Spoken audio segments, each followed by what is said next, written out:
যখন ছোট ছিলাম তখন দেখতাম মায়েরা যখন কোনো কিছু পালতো, মানে মুরগি ছাগল যেটাই হোক, এগুলো যদি কোনো কারণে জবাই করে খাওয়া হতো তাহলে দেখতাম মা কখনোই খেত না।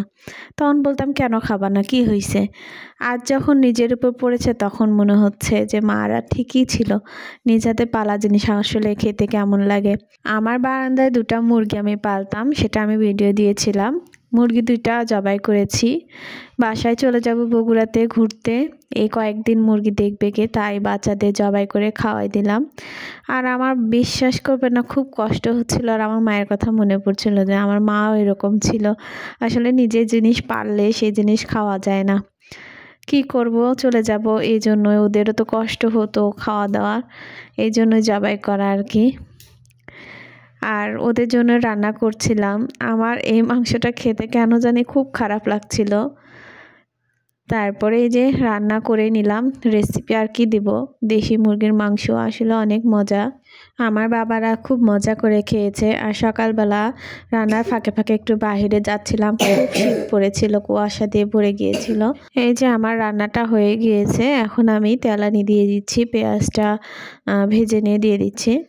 আমার রান্নাটা কমপ্লিট হয়ে গিয়েছে। সকালবেলা আর কিছুই রান্না করব না, শুধু এখন এই মাংস দিয়ে খাওয়া। আর যেহেতু পিঠা বানিয়েছিলাম কাল রাতে, ওই পিঠাটাও আছে। সকালে প্রথমে আমরা পিঠা খেয়েছিলাম, তারপরে ভাত একটু খেয়েছি। আর এই যে দুধ গরম করে নিচ্ছি, বাচ্চাদের দুধ খাওয়াবো, আর কিছুটা দুধ রেখে দিব গাজরের হালুয়া করার জন্য। আর এই যে জলপাই দেখছেন, এই জলপাইটা নিয়ে এসেছিলাম ভাইরাল ওই জলপাইয়ের আচার বানানোর জন্য।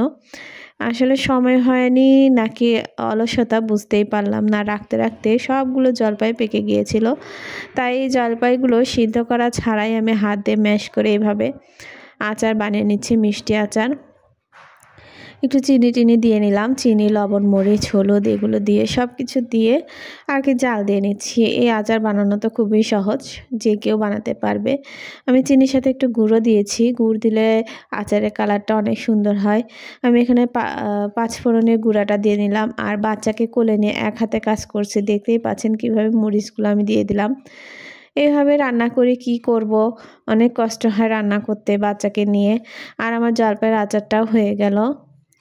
আর বিকেলবেলা বাচ্চাদের জন্য গাজরের হালুয়া বানিয়েছিলাম। এটার রেসিপি আমি একটা ভিডিওতে ফুল দিয়ে দিয়েছি, আপনারা পারলে ভিডিওটা পুরো দেখে আসবেন। আর আজকের ভিডিওটা কেমন লাগছে অবশ্যই কমেন্ট করে জানাবেন। আর ভালো লাগলে লাইক, কমেন্ট এবং শেয়ার করে দিবেন। আপনাদের একটি লাইক, একটি কমেন্ট আমাকে অনেক অনেক উৎসাহিত করে। আর আজকের ভিডিওটা এখন শেষ করে দিচ্ছি। সবাই ভালো থাকবেন, সুস্থ থাকবেন, আল্লাহ হাফেজ।